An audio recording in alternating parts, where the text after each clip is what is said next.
you got to move your big fingers. Oh, sorry. And then if that gets tiring, I'll hold it Read back. Okay. All right, we are on.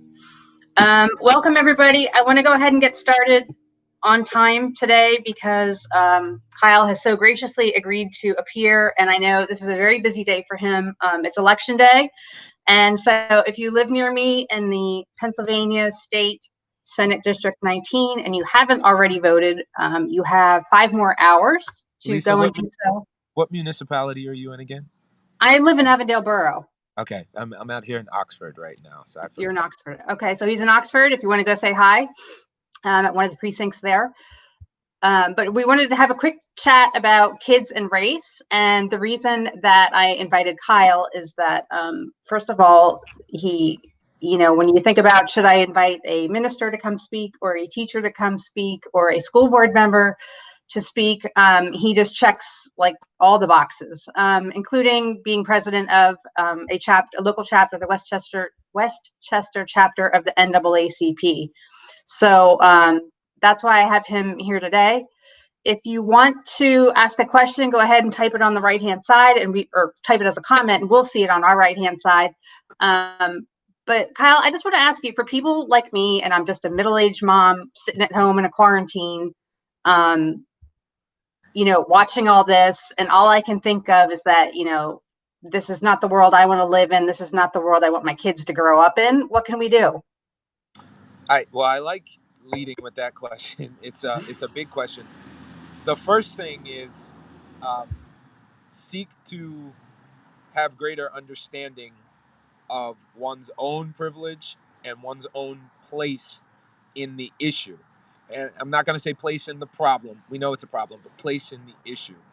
Because a lot of the times, and there's 2 fine teenagers that are volunteering with me today and being my incredible helpers.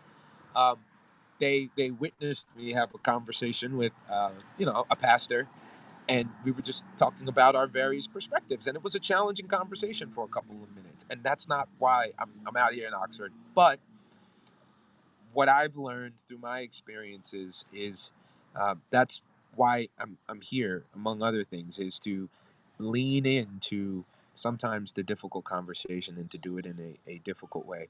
And I like to think that's one of the reasons, according to the testimony of some folks coming out of the polls, that's one of the reasons some individuals are voting for me, is because I believe that there is a way to engage in the difficult work and still respect one another. But really going back to the crux of your question, we have to understand where we are and our privilege. All of us come to issues from a perspective. As a black man in America, I have a certain perspective. I know what it is to be racially profiled. I understand what it is to have the mother sit you down and give you the talk before you start driving. Though that is a burden that is a part of life in the United States. So that's my perspective. And for those who have not examined their perspective in their privilege, they won't understand it. So a self-examination is the very first thing. Practically after that, you can join it and become a member of the NAACP or join some sort of civil rights organization. But if you haven't examined your own privilege, you're going to bring your privilege to that organization and continue to do damage. So I would really say, as philosophical as it sounds, the first level is to seek an understanding of oneself and one's privilege, and then move from there. So how do we, I know that I'm sure, there are decades of ingrained, even though right now I can say, as I sit here, my heart is in the right place. I know that there are ingrained biases. And just like, as you know, I have a disabled child. And just like when people are really well intended, and I know they truly care about Kevin, they say the wrong thing. I don't ever want to scare people off from caring because they're afraid to say or do the wrong thing. And that's kind of the way I feel about this issue. Like I feel like I'm frozen into inactivity because I'm afraid of saying or doing the wrong thing because of things I don't know. Because I don't know. Like it's that whole you don't know what you don't know piece. And I don't know what I don't know. Yeah.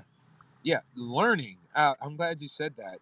I know at home I have a library of critical conversations and Michelle Alexander's The New Jim Crow, and Stamps from the Beginning, and a bunch of other books that help anybody understand race and class issues more. But I like that you mentioned your son because, um, one thing that happens often is we get into this sort of like oppression Olympics. So it happens among, you know, groups talking about race and groups talking about sexuality and gender issues and groups talking about disability issues, any sort of marginalized or oppressed population. We can sort of get into this, what some of us call the oppression Olympics. And I know if you invited me into a conversation, Lisa, which I think you kind of have through the things we posted and through our conversations, if you invite me into a conversation about disability issues, one of the worst things for me to do is say, well, with race, no, the conversation at that time is about disability issues. And that's what we're there to talk about. That's the population we're there to lift up and esteem. And what so often happens in America is when there is an elevation of the race conversation, it's like, yeah, well, as a this, I've experienced that when I was 17 in Brooklyn. This happened. It's like, no, this is what we're talking about. Let's deal with this issue and not get into the comparison, the quantification, all that kind of stuff. That's a part of it too. Staying focused and really challenging oneself to listen and to learn, to read, to examine, to study. So if we were still back in school, what would you be talking to your students about Uh, this week? I would be doing number one. I would be doing more listening than anything else because I've taught in different environments. I've been. How are you, sir? I've been. I'm good. I've been blessed to teach different populations. I've taught classrooms with majority African American students. I've taught classrooms with majority Hispanic students, majority white students, and I've loved all of them: urban, suburban, high school, middle, math. Hi, hey guys, how are you? Social studies. Um, I would first listen, and I would let them see the world, right? Structured. Let them see what's happening. Most of them already know, but let them see what's happening, and we'd have conversations. One of the worst things a teacher can do is proselytize, and I've never done that. But to this day, some of the best comments I get from former students, particularly white students, Mr. Boyer, I love that you exposed me to, because you made me think about, not you told me, not you said this is what black men think. No, I don't do that. But I've always invited students, regardless of race, into a conversation. Bye. And I think that's where the most learning happens. It's sort of this discovery. They begin to see, you know what? I have privilege. That person lacks privilege. Um, this person has experienced and continues to experience this type of oppression. That's kind of what I like as a teacher. Social studies. I am finishing a year in math, so it's a little different. But there's opportunities even in math if you structure it the right way. Okay. Um, so I mean, I know we all have things to learn from each other. Is that kind of the advice right now? That, I mean, just because I'm an advocate and a lobbyist by nature, it's not my nature to sit silent. I'm a doer.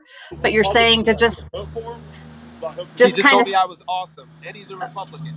all So right. that should tell you, when you speak the truth and you stand and you approach it the right way, you invite people in. I'm sorry, I didn't mean to interrupt. No, that's all right.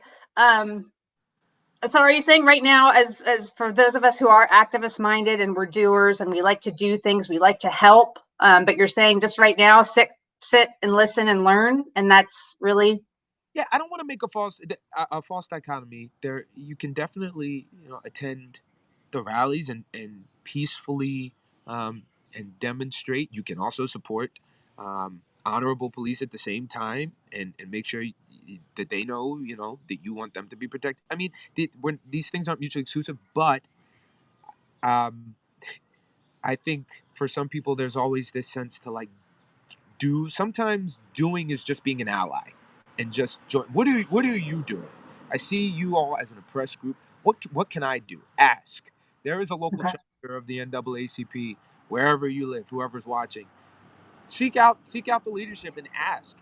The faith community is still very important, um, regardless of what it is. seek out one of your local churches with a predominantly African American membership and ask the pastor, how can I partner? What can I do to support? I think right now they are very affirming actions, and you can go back into your space and do certain things too. But um, seeking ways to learn and to affirm at the same time, they're not mutually exclusive. Okay. Well, listen, I know you're crazy busy and you're trying to get votes. I So, can take another one if you got one. I can take one more. okay. Does There's anybody somebody have standing a there. question they want to ask while, sorry, I'm scrolling through. Question for Kyle about your kids. I guess also then as a white mother, how, I don't have your lived experiences and you don't have mine. So how do I talk to, I've tried explaining my 11-year-old when he saw all this stuff in the news, he said, yeah, I get it. It's because of George Floyd. And I said, well, it's not really just about George Floyd. And I kind of went into that a little bit. But what he's learning is basically from the NBA and NFL players that he follows, because he follows a lot of them on Instagram. But what should we be telling our kids? And I'm talking about not ones that we want to form their thoughts, but Yeah. littler ones who truly need explanation of, hey, the city of Philadelphia is shut down, Mom. Like, should I be concerned? Oh yeah, and there's one. How to discuss it with those who have literal thinking. Oof. Sorry. That's hard. It's hard in any context. It's hard as a teacher to teach a kid who because of what they've experienced and because of how they've been conditioned thinks one way. That question is very difficult. But I think the two are tied together. This is one thing that is difficult to wade through because I don't have children of my own. As much as I think I've been a father figure to many, I've got kids. I have a little cousin who's here. Many kids who look up to me. I don't necessarily bear the burden of a parent, but I feel like maybe if I were a white parent with a little kid, I might first assess because you always want to assess, and sometimes the assessment is just the comment they bring to you, right? And say, sometimes, honey, in the world, there are in America, in our country, in our neighborhood, there are sometimes people who are treated differently just because of the color of their skin. That's simple. And that is not right. I heard you say form their thinking. Sometimes there has to be some sort of forming. We have racism is learned. Yeah. You know, the discrimination, prejudice, bias, that's learned. Kids aren't born thinking that Johnny is different because Johnny is black or white. Uh, it is a formed sort of thing. So I said that to say, and I do have to go now because there Okay. is another meeting. I would say dis- discern a certain truth that you can tell your kid in the way of formation because we do teach our kids things. Flush the toilet after you're done. It's not an exception. I'm not debating whether or not I'm going to form your opinion. I don't want to come in and see the little the little floaty. Wash your hands, and under normal circumstances wear a mask in public. It's not a debate. I'm trying to form your opinion. This is a value.